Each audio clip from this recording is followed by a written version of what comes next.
Welcome, friends and listeners, to American Freedom Radio. You're with Santos Bonacci. What a beautiful day it is today in Melbourne, Wednesday 23rd. Well, great weather. It's 2 p.m. in the afternoon, and all is beautiful. Cloudless day today and a little bit of wind. I hope everybody else is enjoying similar good weather and good tidings. Today's guest, I'm very happy to announce that Troy McLachlan will be joining us today. Last time I had Troy was 7 or 8 months ago on this station. And on that morning, it was a Sunday morning, I woke to a crashed computer. So I hopped on my laptop and we did a 1 hour show and instead of a 2 hour show because I had to start a new Skype account and lots of stuff.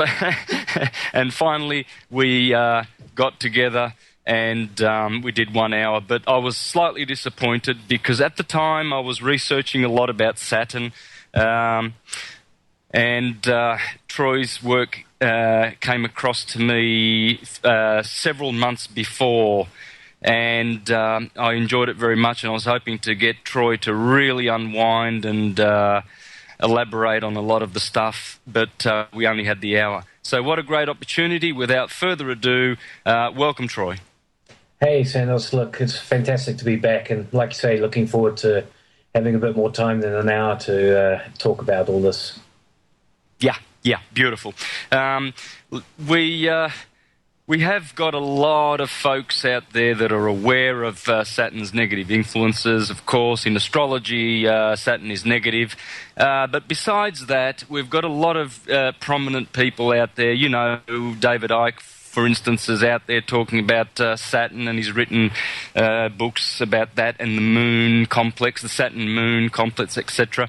So there's quite a few guys out there. This is not really a strange subject to the listeners, but it is always a pleasure to hear someone that's as well-versed as yourself, Troy, and we're glad we've got you for a couple of hours. We're going to open the boards for questions too in the second hour. And what I'd like to ask you first is if you'd like to speak about perhaps any of your new things that you perhaps haven't shared before. If not, whatever you'd like to start off with, please. Yeah, sure. Well, since putting out Saturn Death Cult as an ebook, getting over a year ago now, year and a half almost, I've been fairly busy engaged in further research into the whole sort of cosmology that surrounds what Saturn Death Cult introduces readers to. I wrote Saturn Death Cult as a basic introduction to this radical new cosmology that it basically seeks to give a rational and natural explanation as to why ancient mythology placed the planet Saturn as having once been at Earth's celestial northern regions, basically where the pole star is now, and how subsequent mythology reporting this curious state of affairs and the events surrounding it has been terribly distorted and misappropriated by certain occult belief systems down through history as a way of forwarding the political and socioeconomic agendas of certain elites. And I particularly concentrated in Saturn Death Cult on the financial aspect, the financial elite. They have cottoned on to some of this legacy that I've dubbed the Saturn Death Cult, which we can talk about as we get into it further. But the book was written in an intuitive style, and not the academically robust style that some would like. And it was mainly written to appeal to a mindset schooled in esoteric thought, metaphysical thought, and however the cosmological side of the equation really is designed to appeal to the scientific arena. And this is because the unmistakable conclusion reached by the type of research I'm involved in is that the planet Saturn was a former sub-brown dwarf star that was literally at Earth's first sun. This is according to the mythological record, and What it means basically is that the ancients witnessed and recorded this time when Saturn resided in the northern celestial regions. It's gone down as the fabled golden age that many of us have heard of in esoteric literature and even just straightforward standard mythological literature. And it's a time that is suggested by this research as existing before the arrival of the sun we see today. It's a type of research that declares that the sky is not as it has not always been as we see it today, that there were absolutely catastrophic and cataclysmic changes to the solar system within recorded historical times. My latest research that I've been involved in, I've hooked up with another author, a guy called Ted Holden. We're co-authoring a book which should be out by the end of February, mid-March at the latest. And we're concentrating on the prehistory, actually going back before the Golden Age, when Earth was under this sub-brown dwarf star called Saturn.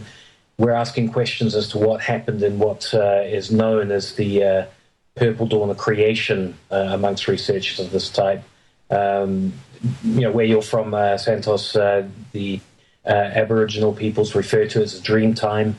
Many of the ancient peoples have this sort of age of darkness before the golden age, and we're looking in detail at that, have made some come to some pretty interesting conclusions as to what was going on at that time, particularly in relation to the relationship between what is called Cro-Magnon man and the Neanderthal type individuals. Ted is well known in certain research circles as the guy who penned a thesis on those impossible dinosaurs, the idea that Earth's gravity had to have been attenuated to a much lesser gravity to account for the dinosaurs, to allow them to be able to move with the sizes that they have. And this fits very much into a lot of our understanding that if Earth was under Saturn as a sub-brown dwarf, gravity would have been extremely different on Earth, according to the electric universe model, and not just the gravity-driven universe model that we have. But I'm working with him on these prehistorical times, and we've also reached a stage where we're asking the question that while Earth was under Saturn, and effectively with Saturn being a rogue brown dwarf star not yet captured by the sun, what was going on around the sun at that time. And we've come to some pretty startling conclusions about what was going on around Jupiter and the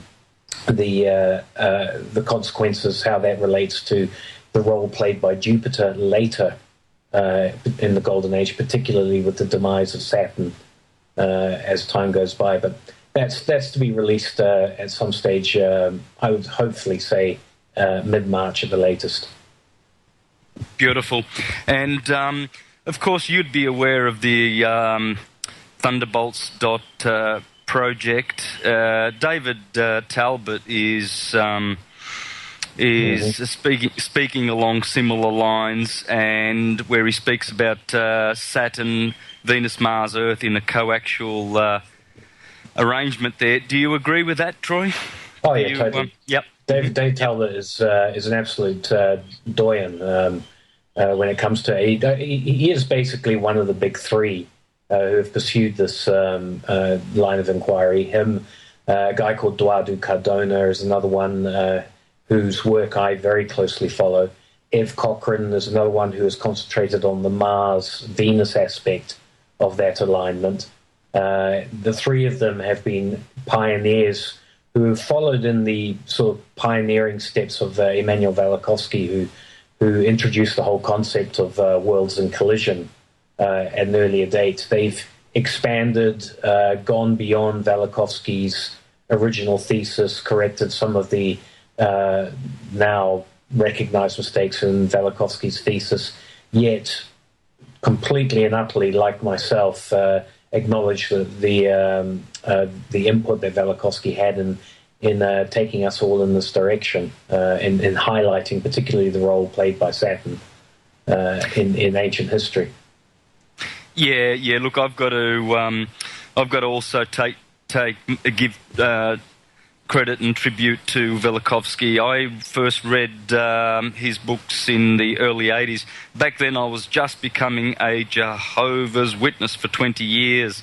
And yeah, can you imagine? I kept that information, all that Velikovsky stuff, and I'm going to the meetings and playing the fictional role. But I always kept his information to heart.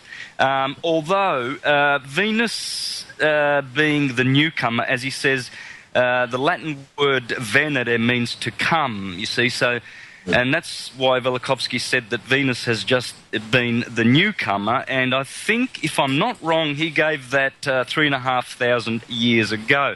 Would that be a little bit too early? I think all of this might have happened earlier than that. Yeah, when you say too early, you mean sort of too recent. Too recent, sorry. Yeah, one of the problems that Velikovsky had was he misidentified Venus as having come from Jupiter. So his original thesis was to have the planet Venus emerging comet-like from Jupiter, and this, of course, set him in along a wrong path in that line. When you look closer at mythology, and he recognized this later on, although he never really published anything, in the public domain. Along these lines, but he recognized that actually Saturn was the origin of Venus, and what people like Cardona and so on have identified is that rather than having Venus erupting sort of late in the Golden Age, it's an event that takes place right at the beginning of the Golden Age, quite literally at the time where mythology tells us Saturn flared nova-like. Basically, that let there be light moment in human history as it's related to us, particularly in biblical literature. Let there be light in the first day of creation. That particular event with the flaring of a sub-brown dwarf, Saturn being that sub-brown dwarf, saw the ejection of a body that later on became Venus. So it's a latecomer, it's a latest comer in the solar system, but we tend to put that at the beginning of the Golden Age and not near the end of it, as Velikovsky would have. Yeah, and that answered my question perfectly. That's what I was, looking for.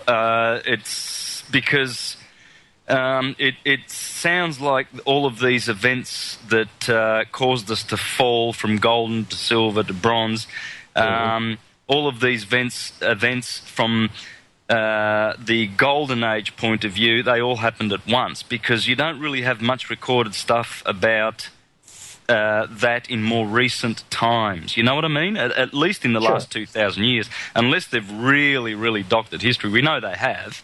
Yeah.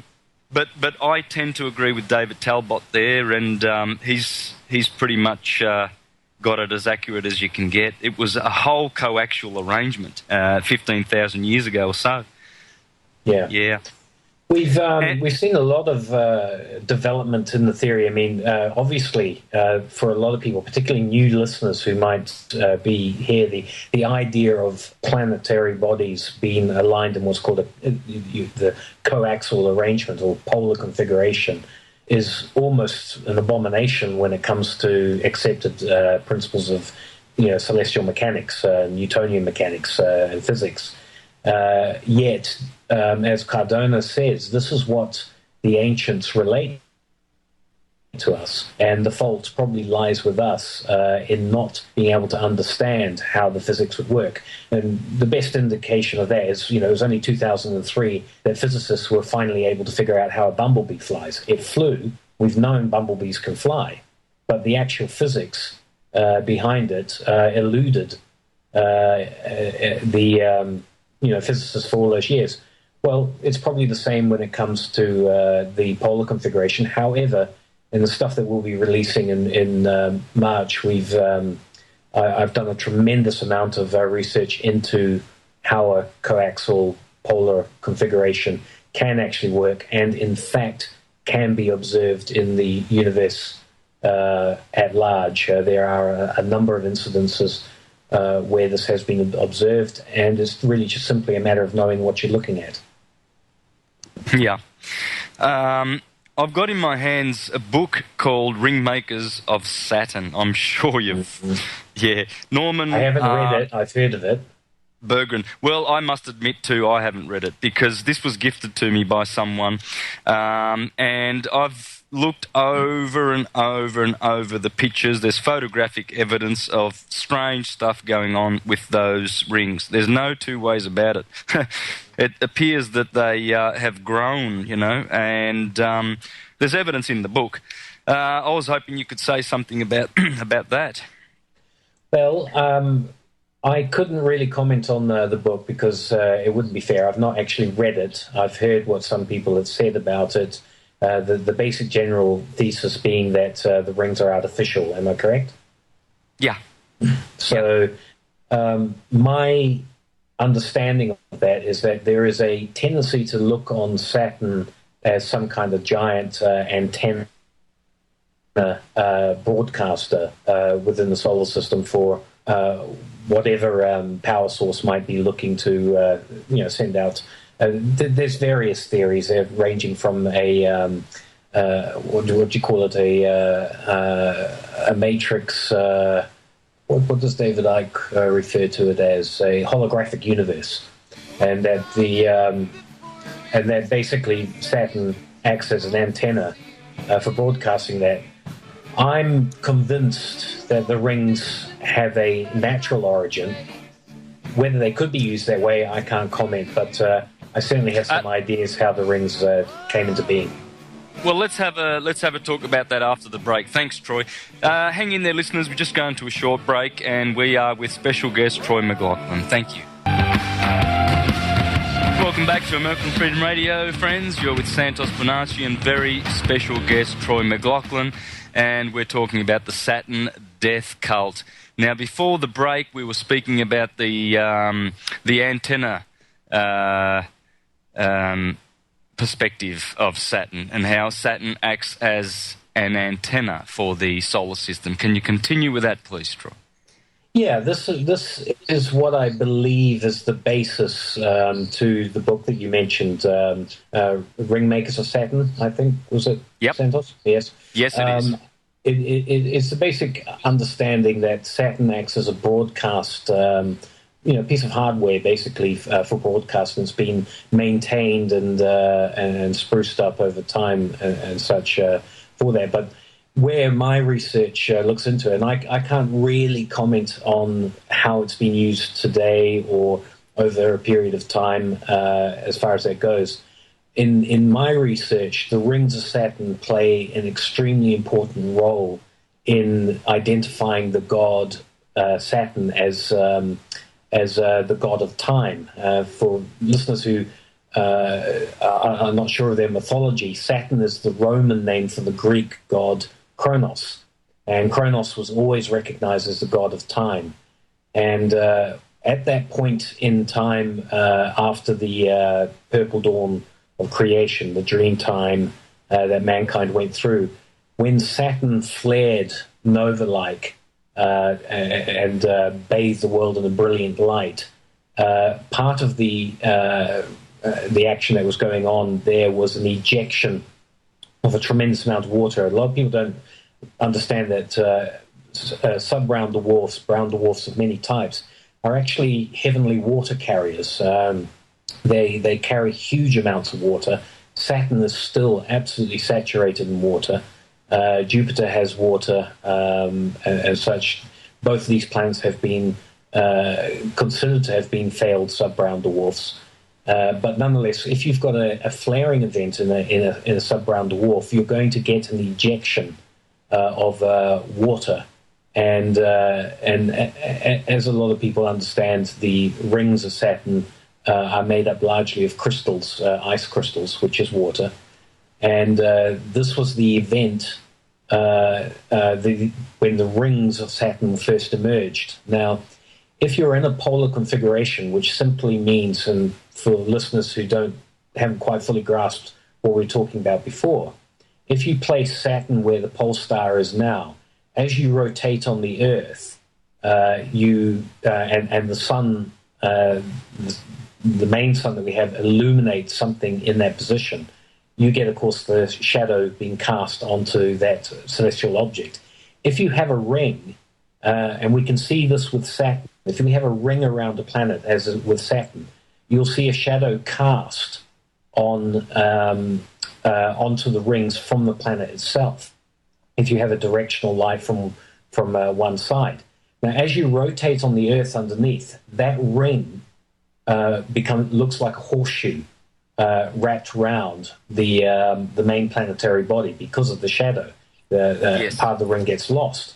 Now, what happens is that as you rotate, that ring will appear to turn around the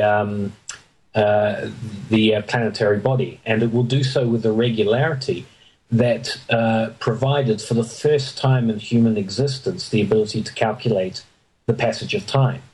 And this is primarily the reason why the rings are so important, why, quite literally, we see, what do you call it, sort of echoes of this concept in, Tolkien's Lord of the Rings. These sorts of ideas, Saturn was always linked in with the rings, the ring system, the bound by rings. And those rings were the first means by which, after the flaring of Saturn, humans suddenly had the ability to calculate passage of time. And most importantly, it gave humans their first hint at how to effectively create weights and measures, which are the basis of civilization. Yeah. There's no two ways about it. Most of the numbers that are sacred to us on this planet come from the sun and the planets, don't they? I mean, just one example: 432 hertz for the natural hertz or cycles for music, and in particular for the note A, because today we have 440 hertz for the note A, but the natural one is 432. Well, that's half the size. That's the diameter of the sun, 432. Yep. Yeah. Well. Yep. So much of this ancient geometry, and it's one of the reasons why geometry and music were considered the highest sciences in ancient times, and something that we probably need to get back to understanding. It's very much linked in terms of the mythological record to this idea that Saturn, the god of time, brought the ability to calculate time, and subsequently the penny dropped with humans that weights and measures could be established for anything from distances to a number of different things we take for granted. Of course, in Saturn Death Cult, probably the most insidious form of weights and measure that can be created and abused would be the measure we call money. And there's a prominent theme in Saturn Death Cult, money being a measure of your productivity, claim on whatever it is that you produce or make. And whoever gets to define that particular measure is given a very powerful tool for basically controlling the productivity of those around who accept that weight measure. Yeah, beautiful. Well said. I've said that in my speak, in my presentations. When I discuss the legal system, the maritime system, and the Latin-Saturn connection there, Latin in our churches, for instance, or Latin in the courts. All these papers, oppressive papers, which are really just negotiable instruments and have to do with money, as you say. So you can see clearly Saturn is there in the courts, can't you? Oh, yeah. Yeah, well, it's the... it's the main archetypes that have come down to us from this golden age, whether people want to believe in an actual golden age, as I'm postulating, or just quite simply the mythological interpretation of it. Nonetheless, we're still affected by these archetypes. And of course, Saturn, the father god of time, the first creator, the bringer of light, plays a very prominent role as an archetype in creating the symbols that we recognize for authority. So anybody who has an understanding of this is in a prime position to abuse this kind of knowledge and basically trigger these deep archetypes in our subconscious to their own benefit. I'd love to talk about how far back you can go and dissociate corruption and so-called evil due to Saturn. How far back can you go? I mean, you can, with the books that we have currently, we can go back definitely 3,500 years, wouldn't you say? And yes. Have you gone back any further? I mean, who are the groups? Who are these occult groups? Because they've been there, we know that, and they've used their influence to bring about the socially engineered world that we have today. And, I've gone back 3,500 years in my research. How far back can you go, Troy? I could actually take it back as far as 6,000 years, when the motive to start a program for manipulation of other individuals probably started to manifest itself amongst certain types of people. And the reason I say that is that in dating, of course, everybody would love to know what the dates are involved. And in a rough chronology, we mentioned Dave Talbot before. Dave Talbot is extremely cautious, as is Eduardo Cardona and such, in giving hard and fast dates because we don't really know for sure. But in terms of a general sort of an understanding, you could probably place the the Golden Age at beginning around about 10,000 years ago and coming to an end around about 6,000 years ago. So 4,000 BC to 3,500 BC would be about that time. Now, why I say that I can trace the origins of the motive to begin a corruption cycle at this time is that a feature of the Golden Age is, of course, a time of lack of want. It's a time when the world was bathed in the golden glow of Saturn. It had a harvest that was unending. And quite simply, you really didn't have to do much to keep yourself fed and warm in the environment that we postulate was taking place on Earth while Saturn glowed up in this northern celestial region. What happened was that when Saturn was knocked off from that perch, as the mythological record tells us, the Earth, of course, succumbed to seasons. And those seasons required that basically humans had to find a way of making the Earth produce in such a way as it got them through, for instance, winter and such. And basically we see this reflected in biblical literature, where it talks about the fall of the characters Adam and Eve, where one of the consequences are, by the sweat of your brow will you make the earth yield its fruits. It's a famous part of the consequences of the fall.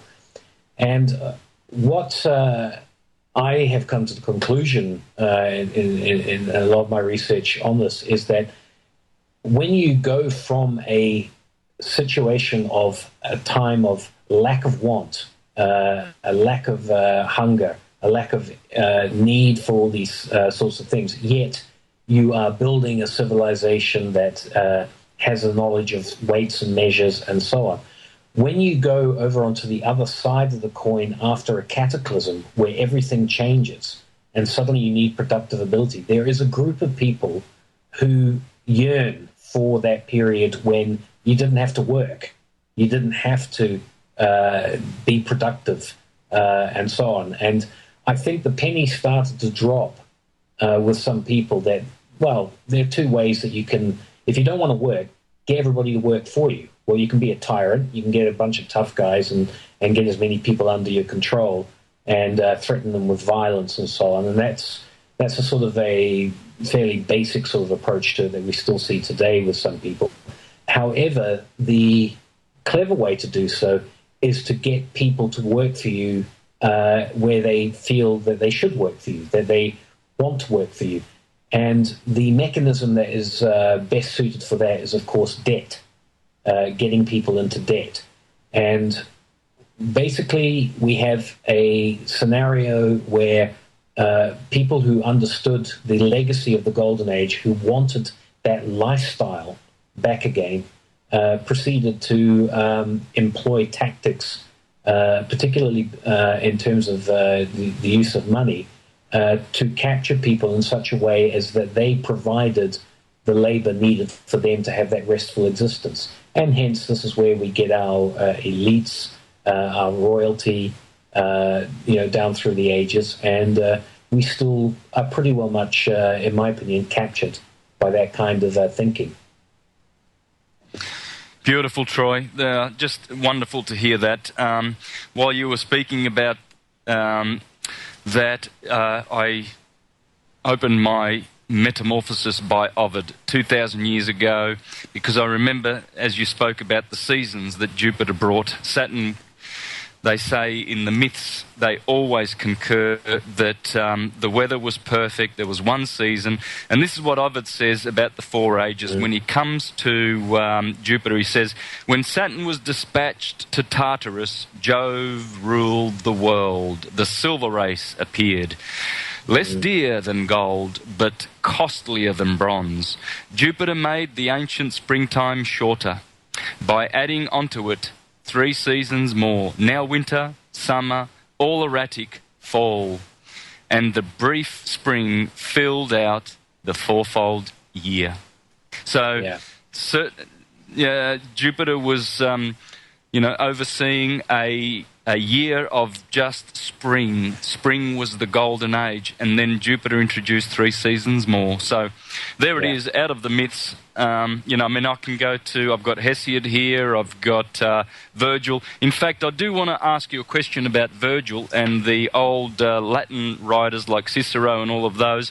They said that we Latins are Saturn's people, so they were very fond of Saturn. Have you got anything to say about that? Yeah, well, you see... How about we hold the thought, because there's the music. I don't know if you can hear that. But break. Cool. Yeah. And so we'll go to a break, folks. Hang in there. We're with special guest Troy McLachlan today, and we're talking about the Saturn death cult. And we'll be back in a few short moments. Thank you. Welcome back, friends, to American Freedom Radio. Today we have special guest Troy McLachlan with us. And we were saying before the break we were going to talk about certain writers like Virgil that claim that the Latins came from Saturn. There you go. If you don't make not only does the name sound similar, but here we have poets thousands of years ago saying it. What do you think about that? Well, definitely. I mean, we're schooled to sort of think that the Romans went around going, for Rome, and I'm from Rome, and, Rome's the greatest and so on. But they actually referred to their empire Saturnus. They were the empire of Saturn themselves. And, of course, Saturn was their chief god, even though they deferred later to Jupiter or Zeus, as the Greek side of things goes. They most definitely link themselves back to the idea of having their origins under Saturn. This is largely a result of the fact that the Romans based most of their mythology on the Greek model. So, what we can read in the Greek pantheon, we can largely see in the Roman equivalent.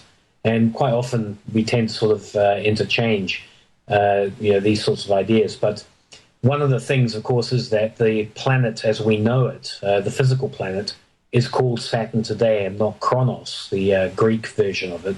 So we've taken our cue from the Romans when it comes to Saturn, when it comes to Venus and these planets. And I think what I should also do here, Santos, is just make a comment that one of the criticisms that is often leveled at what's called Saturn theory, this idea that the planet Saturn, that pinprick of light right out at the end of the solar system, was in fact identified with the god of the ancients, is that many people believe that the planet was named after the fact. And so therefore, really, the planet has no correlation to the stories from mythology. Now, this is a problem only in the sense that the way it came about was a guy called John O'Neill, like a lot of scholars who had recognized that the god Saturn was completely linked to the pole star, that position in the north. Yet when they looked out and saw how far away Saturn was itself, this pinprick right out of light, right out on the outer realms of the solar system, they couldn't reconcile this. And being good uniformitarian thinkers, they just basically contrived the distinction between the god Saturn and the planet Saturn. But in fact, up to that time, when before O'Neill wrote in I think it was the 1860s, people were absolutely unambiguous that the planet Saturn and the god Saturn were one and the same as far as the ancients saw it.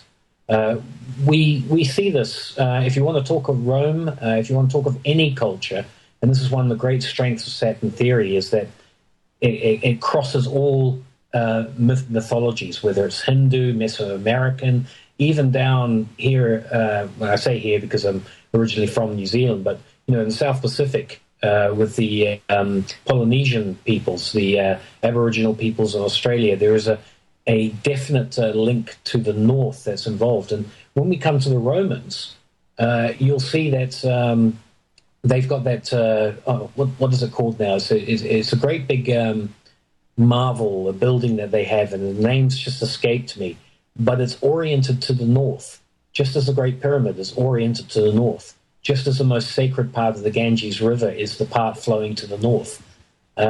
It's a common theme all the way through that just makes no sense if these people identified their sun worship with the current sun that sets, that rises and sets east to west. So you touched on Jupiter too being all important in this, and I thought about the ancient Hebrew Jewish system, whereby we know that there was an Elohistic branch, which is Saturn, and a Jehovistic branch, which is Jupiter. Sure. And so the big boys, these two planets seem to be the ones that have about 98% of the angular momentum of the solar system, and they also have all of the angular momentum, so to speak, in the mythologies. Wouldn't you agree? Yeah, they're always in there, isn't the big boys? They're the big boys, Zeus and Kronos. Absolutely, and from the cosmological point of view, all right, aside from the mythology and from the various religious systems that have been born out of that, if we just look at the cosmological question, what we're postulating with Saturn theory is that effectively you have one sub-brown dwarf star with a number of satellites in tow arriving as an interpolator into the solar system as it was at that time, and that at least one sub-brown dwarf was with the sun at the time that this other sub-brown dwarf arrived. So it's a clash of two sub-brown dwarf stars as they're being captured by the greater power of the of the sun as we know it. But in mythology, what was witnessed by the ancients was the battle for dominance within the solar system between one of these sub-brown dwarf stars, their own ones, Saturn, and this other sub-brown dwarf star, Jupiter. And the sun seems to have played a fairly sort of minor role in the mythology. So the ancients were very much more concerned with what was going on between these two planets, which we've identified as two former sub-round dwarfs. So those battles where Jupiter, ultimately knocks Saturn from its perch in the at the top of the North Pole above Earth, had a profound effect in terms of certain religious systems, and certainly also even in occult and esoteric belief systems. And I think you've probably picked up on that in your own studies, Santos, with astrotheology and so on.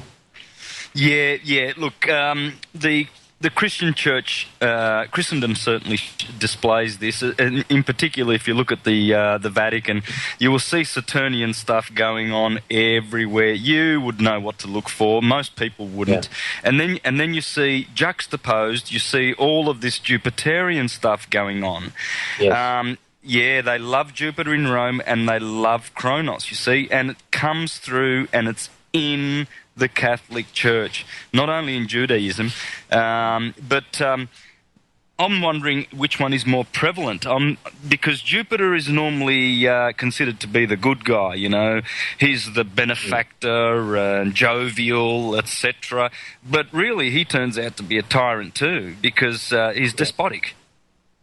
Yes, there's an element of that with the Jovian sort of side of things coming into it, or Zeus in the Greek idea that Zeus literally commits fratricide on his father figure, which is Kronos or Saturn, for that on that side of the equation. But what we have to remember is that for humans that were witnessing this, Saturn might have been the creator god, the planet that flared, brought light into the world. From an age of darkness.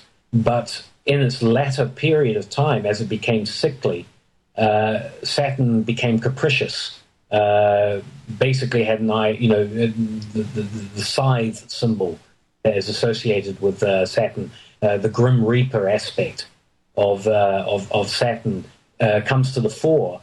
And as it became, if we look at the cosmological side of things, this is just quite simply the cataclysms of the sub-round dwarf Saturn becoming sickly, starting to lose its place at the top of Earth's north polar regions as Jupiter comes in.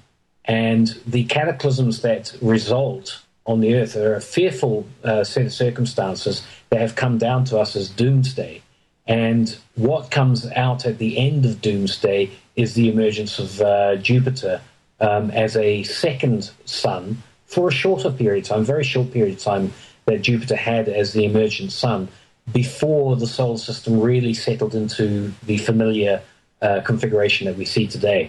So Saturn is, yes, the creator god, but he's also the god who, in his capriciousness, as he fell, literally tried to take humanity with him.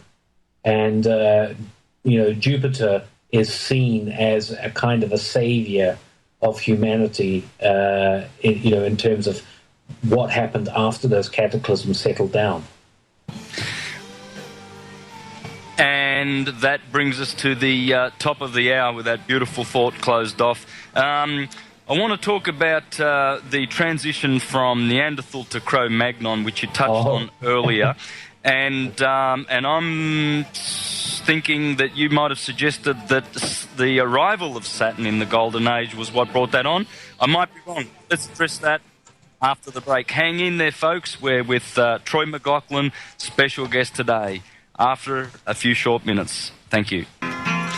Welcome back, friends, for the second hour, and we are going to throw open the caller lines. Do you mind, Troy? Would you like to take some calls? Yeah, sure. Yeah, I'm sure there's people out there that are just wanting to hit you with some questions. So we'll do that. And I do want to say, folks, if you really appreciate American Freedom Radio as much as I do, please support the station, spread links around, let people know that we are here, and also please support if you can in terms of donations. The station is always helping the truth movement with good people, with good research, etc., and giving good quality to the listeners. So please show your support, friends, and I'm sure you will get many more hours of truth and delight from this wonderful station. And I'm very, very thankful to be a part of American Freedom Radio. So show your support, and thank you very much for that. Troy, well, I'll put the lines open for us then, and we'll see if we can get some calls in. But we were talking about a really, really interesting subject before, and that was, I mentioned the Neanderthal and Cro-Magnon, and I did suggest that probably the coming of Saturn in the Golden Age was what caused the transition. But no, it's not that. And can you please elaborate? Thank you. Okay, right. Well, what we basically started to allude to was that in the time before the Golden Age, when humanity remembers a darkness, an age of purple light that permeated throughout the Earth, this was the time when Earth was under Saturn and Saturn alone. And for people that need an understanding of the environment that would create, probably what I should do here, Santos, is just set the scene for when Neanderthals and Cro-Magnons met, at what particular point this happened. And what's been said is that if you went looking for life in other parts of the universe, Wallace Thornhill, an Australian physicist who works in the Electric Universe group of scientists and so on, has suggested that the best place to go looking for a planet that could hold life is actually within the plasmasphere surrounding brown dwarf stars. And basically he says this because within that plasma sheaf you have a very protected one-season environment, the same kind of environment that we're talking about, even by the time of the Golden Age. But before the flaring of the brown dwarf that we called Saturn, when it's in its stasis situation, there is a heat signature associated with brown dwarfs that burn in around about the 500 to 2000 Kelvin range, which in terms of a planet's nestling in close to it would provide all the warmth and energy needed for vegetation, for life to exist, yet would not provide bright light. So you have this dark environment, yet everything necessary for life to exist. It becomes a nocturnal world. Now, that is the environment that we find Cro-Magnon man, the guys who did all those incredible paintings on the caves in Europe, similar types of peoples throughout Asia, other parts of the world where they've left their mark. And these guys come in around the time of the beginning of the Pleistocene Ice Age, which puts it at around about 30 to 40,000 years ago from where we are today, that they make their presence felt in history. Now, what we're saying here is that the experience of Cro-Magnon man is 40,000 years ago up to about 10,000 years ago. That's your age of darkness that these guys were involved in.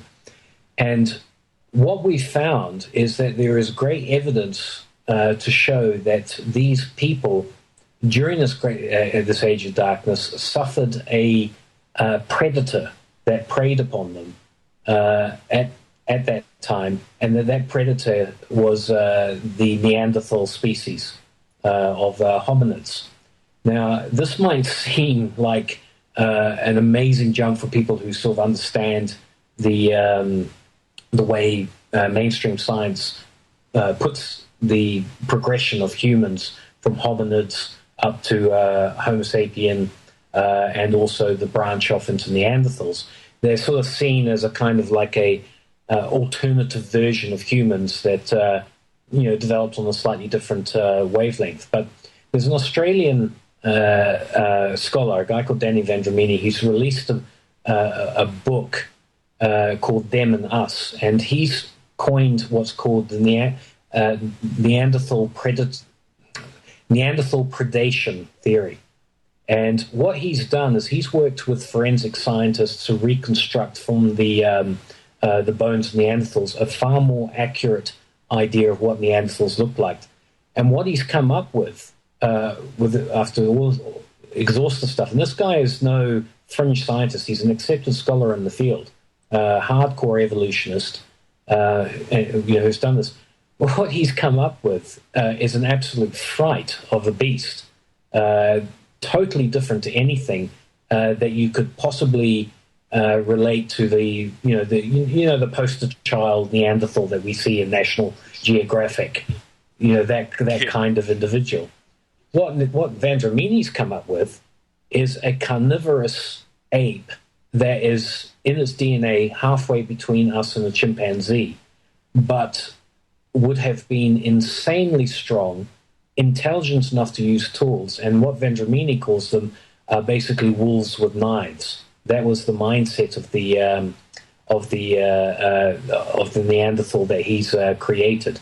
If you were ever to see a picture in Vendramini on the site themandus.org, I think it is, you can go to it.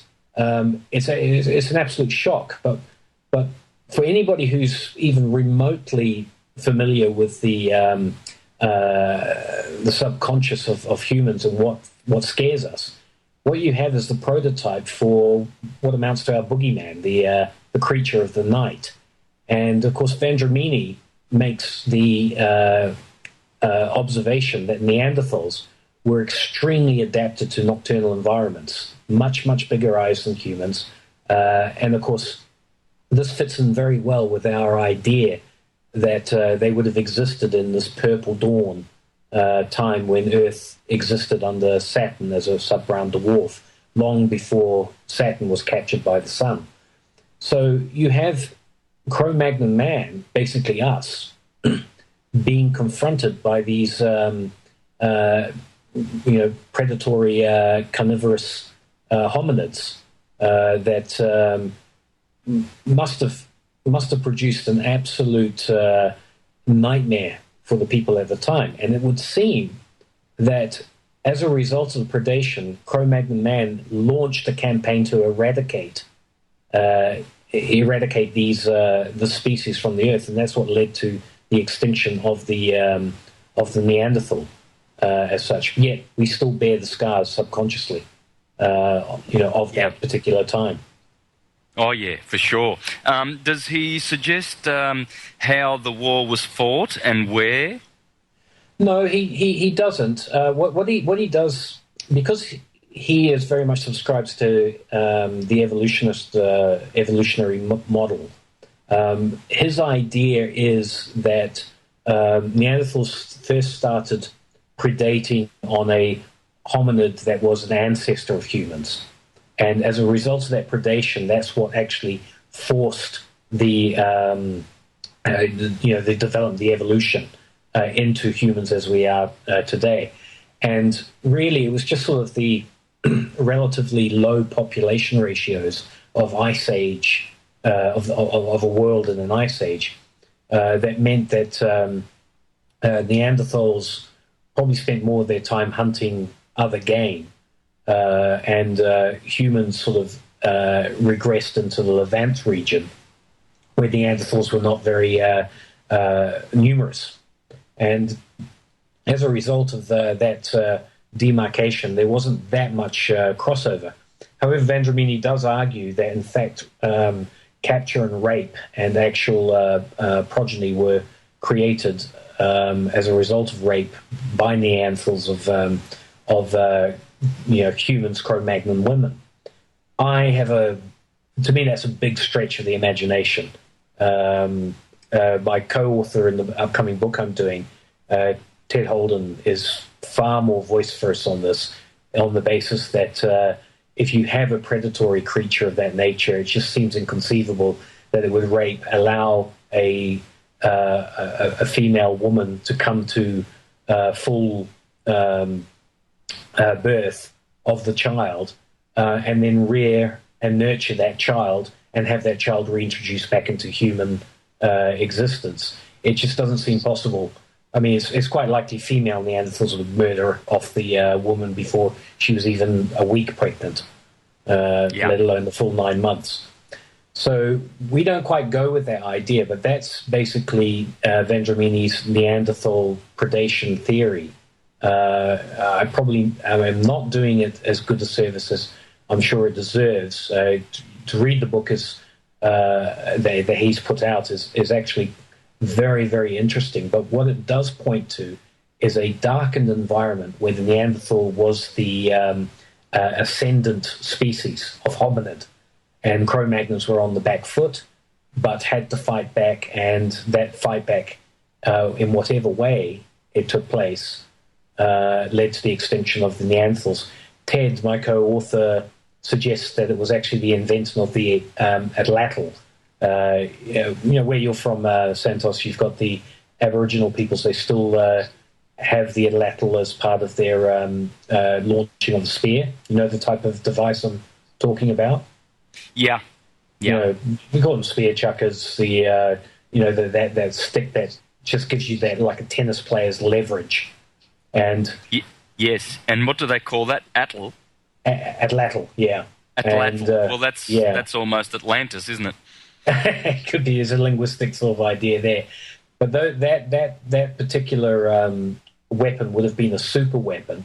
And, of course, Cro-Magnons would have had the advantage of knowing how to use fire and also the domestication of dogs as their weapons in dealing with Neanderthals. But nonetheless, they were dealing with an incredibly robust species. When you find Neanderthal bones, one of the curious things that a lot of people have pointed out is that they show all the signs to their skeletal makeup that rodeo riders exhibit. When they break their bones and the bruises and so on, which means that Neanderthals were probably spending a lot of time jumping on the backs of horses and other creatures to bring them down.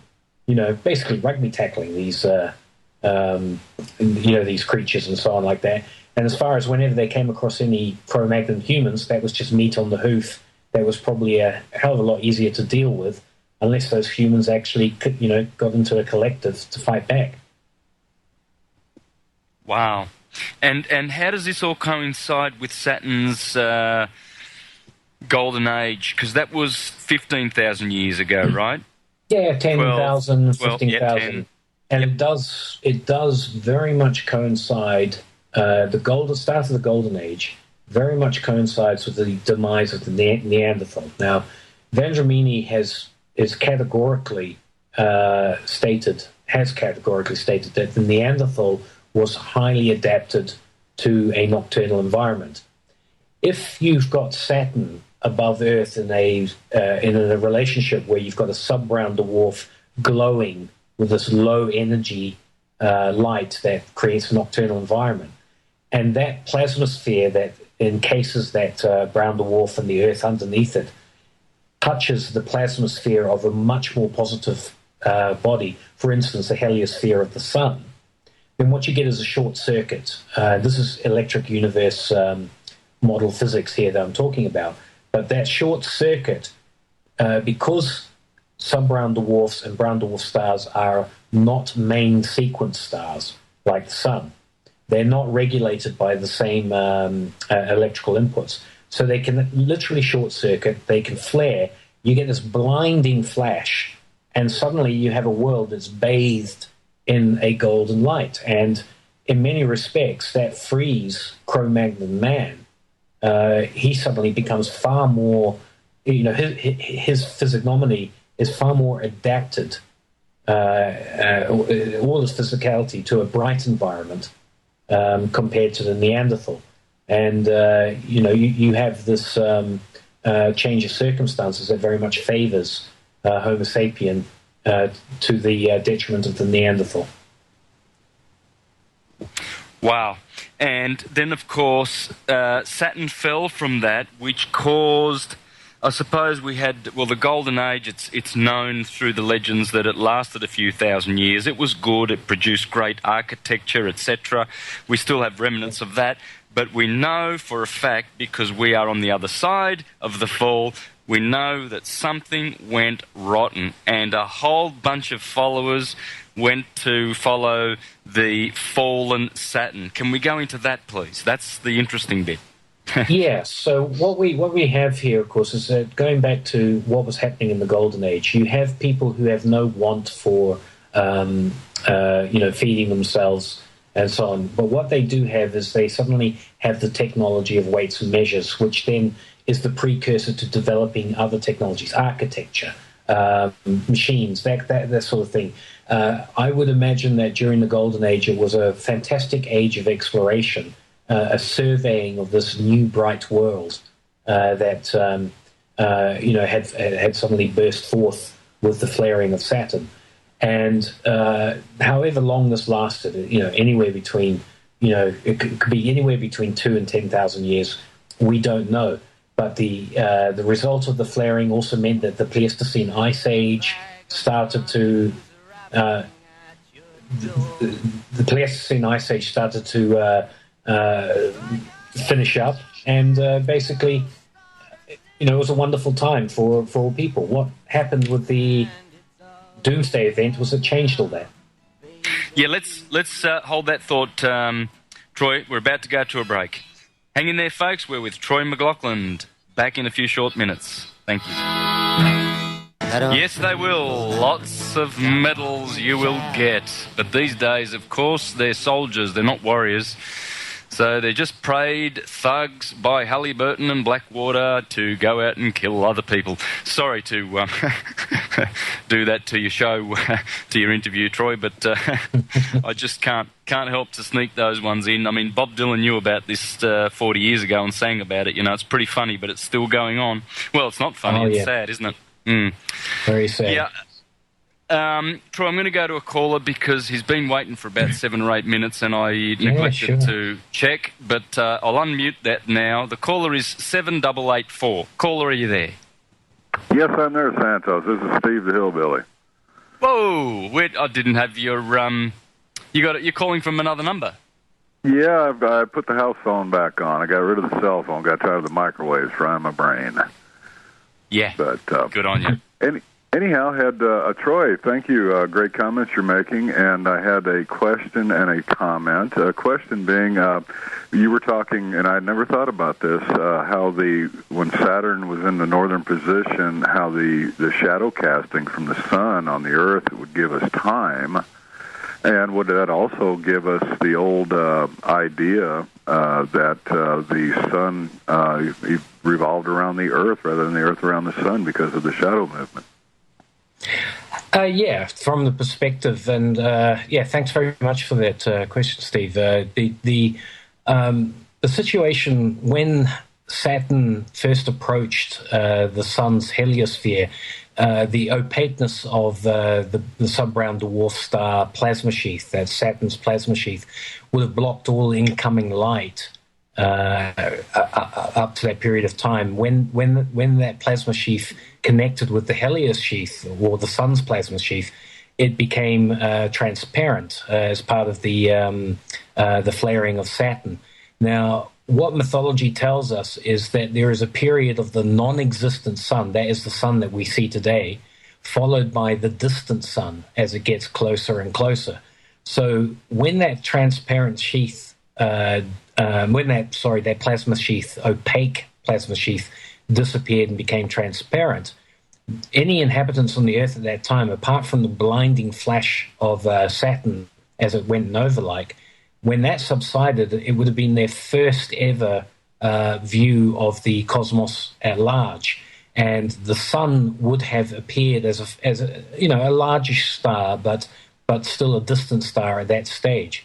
However, the light from the sun would have been enough that as the rings of Saturn started to form, this ejected water material that came out of the equatorial plane of Saturn's rotation, as the rings started to form, it was enough light to cast a shadow at that time onto Saturn, even though Saturn was glowing in its own right as a sun, to produce this effect of like a horseshoe type ring, a half moon effect around Saturn.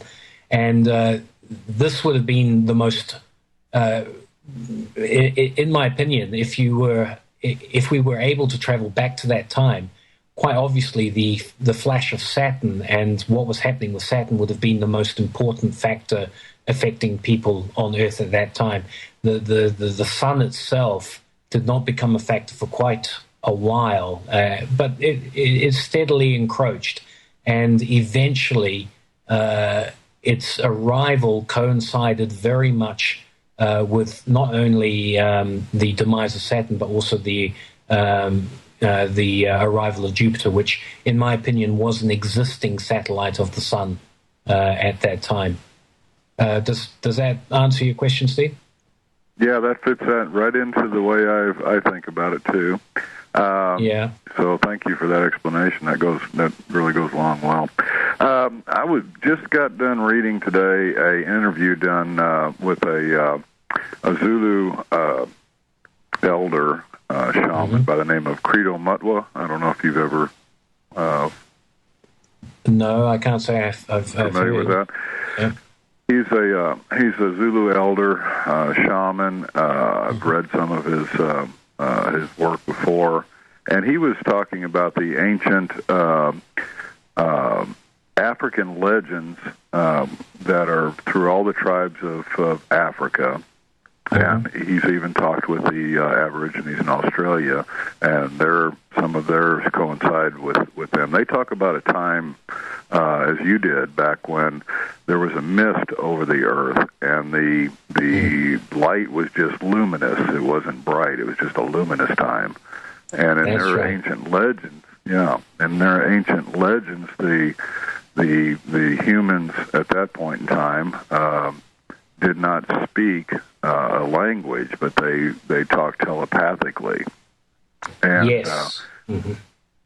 And also, just like you were talking about the food being available, they went out to the animals, and they requested from the animals that they needed food, and the animals would select which of the herd would present themselves for sacrifice, whether it be an older one or whatever, and that if they needed fruit, that they would ask from the tree, and the fruit would fall from the tree, and it was just a coexistence, beautiful coexistence. And then there was a time when they, according to their ancient legend, that the people from the sky showed up, and I don't know how far, to go with that, but they call them the Chitaris. And he made a comment to how similar that is to the Alpha Centauri.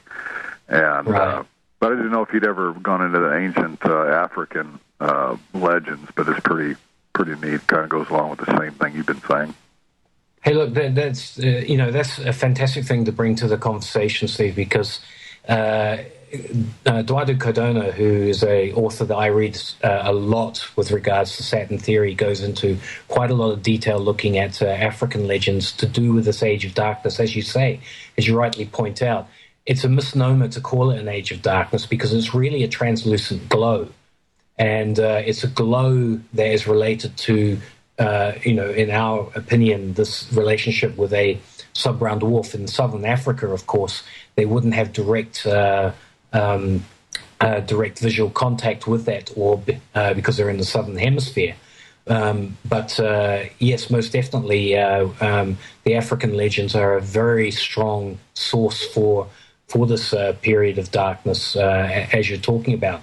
Now, my co-author, Ted Holden, for this latest project, you mentioned the telepathic stuff. This is something he is absolutely convinced of, because when you are talking about a planet in a relationship with a sub-brown dwarf, particularly at a time when maybe the sub-brown dwarf is moving towards a more positive body in the cosmos. So the electrical energy is starting to become more enhanced as it moves towards a short-circuiting event.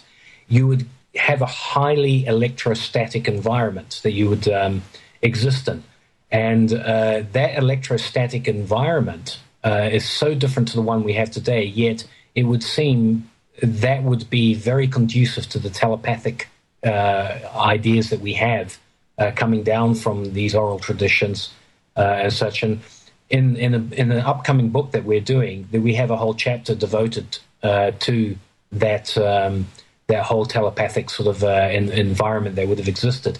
And I'll just throw in as a last comment there that one of the things about such an environment, if you have a highly electrostatic environment, then this idea that the Stone Age was actually a period of low technology and so on can be put in a different perspective. And that is that in the highly enhanced electrostatic environment, you don't want to be walking around with metal tools. Stone is a far better, you ask any professional golfer, just about all those guys end up getting hit by lightning at some particular point in time. So, the environment that you bring up there is absolutely central to this idea that the only thing that explains that environment is Earth in the confines of a sub-brown dwarf's anode glow. It's electrical discharge, and not the current environment that we have today that mainstream science would tell us has always been there. Well, if you're living in that type of an environment where your needs are taken care of because of your conjunction with the Earth and the prosperity that the Earth gives you, then you don't have the need for the technology. It was only after the change that man tried to recreate those benefits by using technology, and look what we've done with it. Would agree with you. Yes, another little short one, and then I'll go. Something's changing in our environment right now, and I've been trying to follow up on this. We've had some major changes in our sun radiation right now over the last year and a half specifically. It's gotten very different. I live out in the country, and I've always grown my own food, and I've taken care of a lot of pasture ground and things like that, and our whole growing process are changing. I'm in Missouri, in the middle latitude of the United States, and it's January, and we have flowers blooming right now.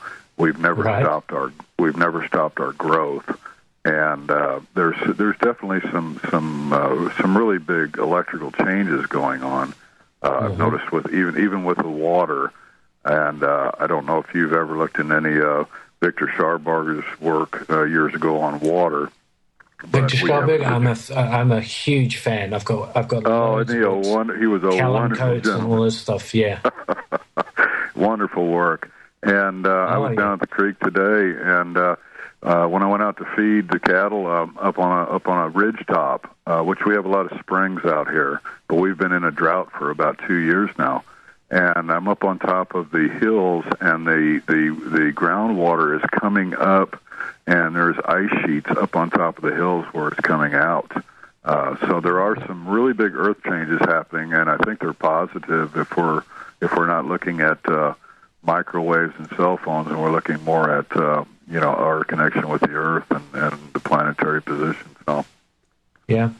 Well, the electric universe model, of course, postulates that the sun is a variable star that is actually an electrical discharge phenomena, and that it's fed in by the whole galactic circuit. You get that energy from there. So if we're having any kind of a surge in that galactic circuit, or if, in fact, we're being approached by another brown dwarf, which would be very difficult to optically detect, you are going to start seeing electrical differences take place, within our solar system. It's one of the great things about the electric universe model is it takes away the fear of being hit out of the blue by some asteroid or something.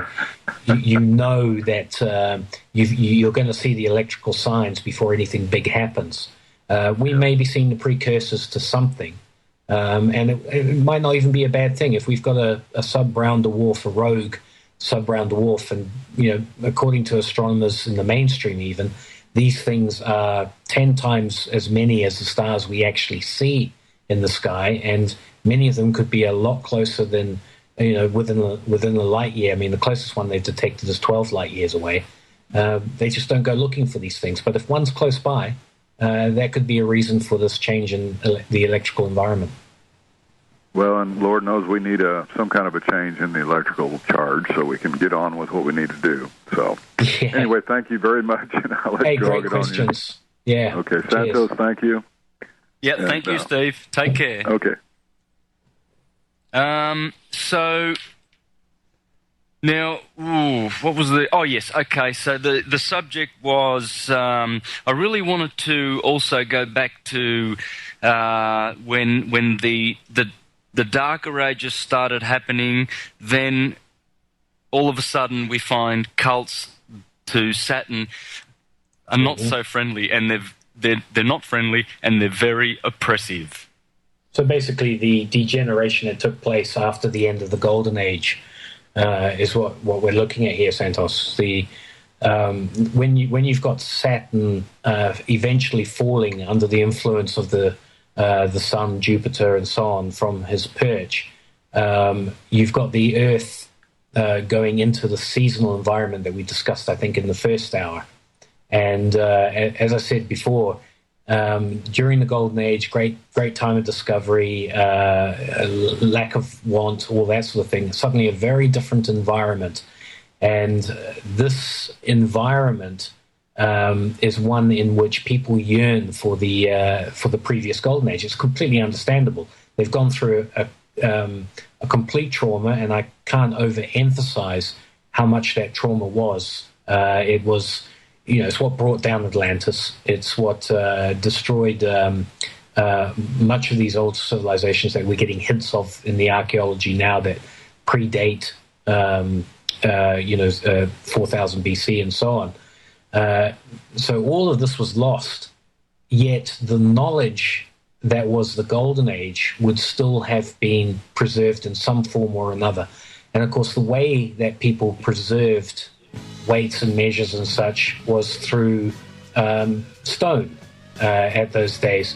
And it was a study of what was preserved in those stone, whether it's the monuments and the writings, that led to the Silver Age priesthoods. And these were the guys where you get this divergence. One's trying to do good, others diverging into something where they start to manipulate it for their own ends. Exactly. Oh, what a great thought to close off with. Welcome back, friends. We are at the last segment with special guest Troy McLachlan today. Troy, can you please share your contacts, resources, website, and other details for people? Anything you want to get out there, the name of the book that's coming out next month, to look out for that. And then once you've done that, we can just go straight into, we were talking about the Silver Age before the break, and I'd like to end up with, who is the Saturn Death Cult today? Where do you find them? Where are they operating from? Okay. So if we can go from 6,000 or 7,000 years back and then just right up to today. Thank you. Okay, thanks, Santos. My website that outlines the Saturn Death Cult thesis is called SaturnDeathCult.com. The website very much follows the book, the ebook, by the same title. It's a Kindle format book, Saturn Death Cult, by Troy D. McLachlan. You can buy that. It has a little bit more information in the website in terms of the cosmology, a lot of what we've discussed tonight. So just a bit more sort of added value there for the book. But generally speaking, the website has much of what we discussed here and is free for anybody to go and have a look there. I will be placing an announcement on the website when the project that I'm involved in with my co-author Ted Holden is finished. We're announcing a book that is. The working title at the moment is Cosmos and Collision. It's a nod to Immanuel Velikovsky and so on, but we're we're hoping that will come out at the end of March at the very latest. Beautiful. Alrighty, lovely. And what about other product on the internet that's available in terms of information for people? Is there anything that's your favourite? I would recommend. Yes, I mean I would send anybody, and on my website you'll see that instead of providing a bibliography, I actually provide advertisements for various authors that I have read that have contributed to the study I've made. In other words, the books that you see advertised on there are virtually my bibliography for the subject. I would recommend the writings, particularly of Joseph P. Farrell in his work on Babylon's banksters, subject that we'll get into as we discuss these Silver Age priesthoods. I would send anybody to the thunderbolts.info, particularly their Picture of the Day archive. That is such an invaluable source for anybody who wants to look into the actual physics of the electric universe model and how this works. And, of course, David Talbot's work, Wal Thornhill's Helioscience website is another fantastic resource for looking into. My co-author, Ted Holden, has a website called bearfabrique.org, which outlines many of his stuff, many of his theories, including the telepathic theory that I discussed with the caller, Steve, earlier on. And I would wrap things up by saying that if there's one particular writer I owe a tremendous amount to, it's Eduardo Cardona, who has now put out 4 volumes in a continuing series, with the first one being God Star, followed by Flare Star, followed by Primordial Star, and most recently I'm reading Metamorphic Star. If you can get your hands on those books, expensive as they are so worth it if you are really serious about looking into this whole Saturn theory equation. Lovely. Alrighty, so with the say 7 minutes we've got left, let's do 7,000 years of history condensed and identify who the Saturn death cult is today. Thanks. All right. Well, okay, so after the Golden Age, you've got people yearning back for, when the Golden Age comes to an end, you've got people yearning back for what was lost in the Golden Age, and priesthoods who had the knowledge, usually oral tradition, were the people who were entrusted with trying to preserve these memories. At about that time, you have the advent of a thing called writing, probably as a result of the loss of telepathic abilities and so on as we entered into this new era. Writing came on the scene. Writing has a great advantage, yet a huge disadvantage. And I'll quote from what Thamos, the mythological king of Egypt, berating the god Thoth for the invention of writing. He says to Thoth, "You have invented an elixir not of memory, but of reminding, and you offer your pupils the appearance of wisdom, not true wisdom. For they will read many things without instruction and will therefore seem to know many things when they are for the most part ignorant." Now, it's my opinion that in these Silver Age priesthoods that sought to preserve the knowledge of the Golden Age, the subject of commerce and the measure, the weight and measure called money, by which we measure our commerce, became an area of study that was augmented by this writing or basically detrimentally impacted by writing. And, of course, what happens is that within the Silver priesthood, you get a certain type of person who cottons onto the idea that if you can lend money at interest or usury, you can enslave people through debt, and you don't have to basically have a standing army to get people to do your bidding. You just simply keep the debt cycle going. And so subsequently, within the Silver Age, to cut a long story short, coming up to the modern age, you have the genesis of the central banking model. And in my opinion, this is at the absolute apex of what constitutes the Saturn death cult culture. And I have to emphasize that, Santos, that Saturn death cult is not a specific cult. It's not a group that I can point to as an individual and say, look, there's a Saturn death cult, here's their rituals and so on. It's a culture of belief that calls upon an elite to engage in the belief that they have an authority to rule over the rest of us. And as proof of that authority, the use of symbols and certain archetypes that date back to the Golden Age, the Saturn archetypes being the prime of them. And really, as a classic example of that, look at any dollar note.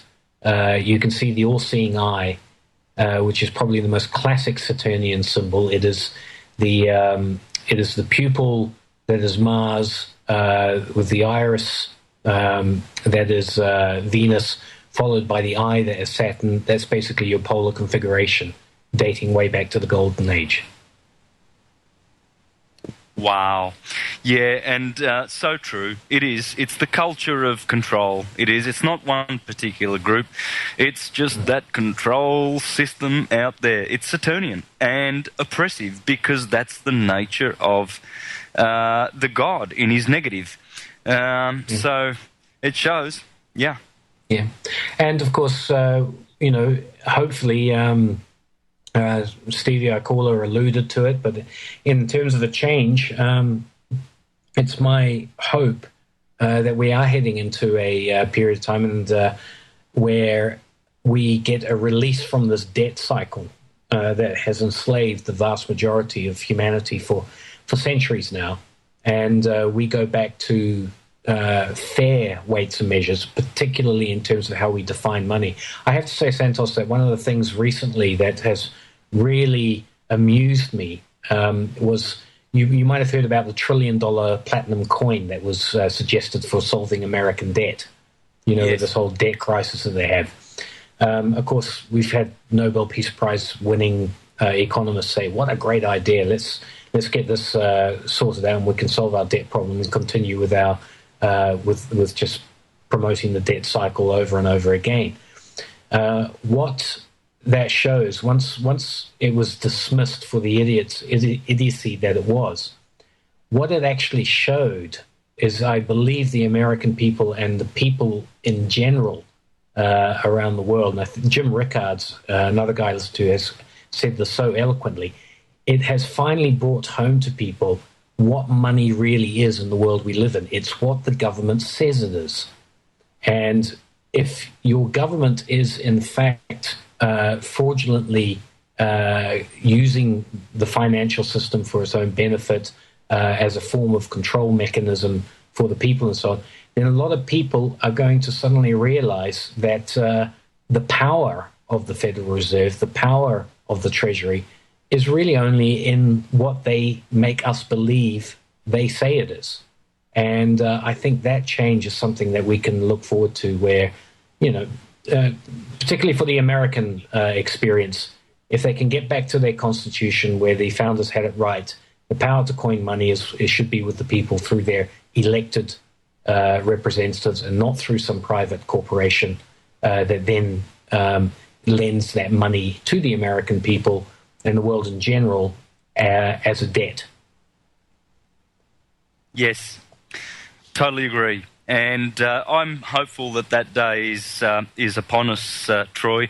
We are much more advanced and conscious, and, we can only hope and contribute to that end. Troy, we've come to the end of the show. I thank you very, very much for joining me a second time. And fantastic. Take care, brother. Take care. Yeah, had a great time, Santos. I really appreciated the chance to come on your show again. Fantastic. Well, after the book's out, down the track, we'll do this again. Hey, be my pleasure. Thank you. Okay, listeners, thank you very much, and stay tuned for a new guest next week. I don't recall who I have, but it will be a great guest, as I always promise. Thanks, friends. Stay tuned and take care. Bye-bye.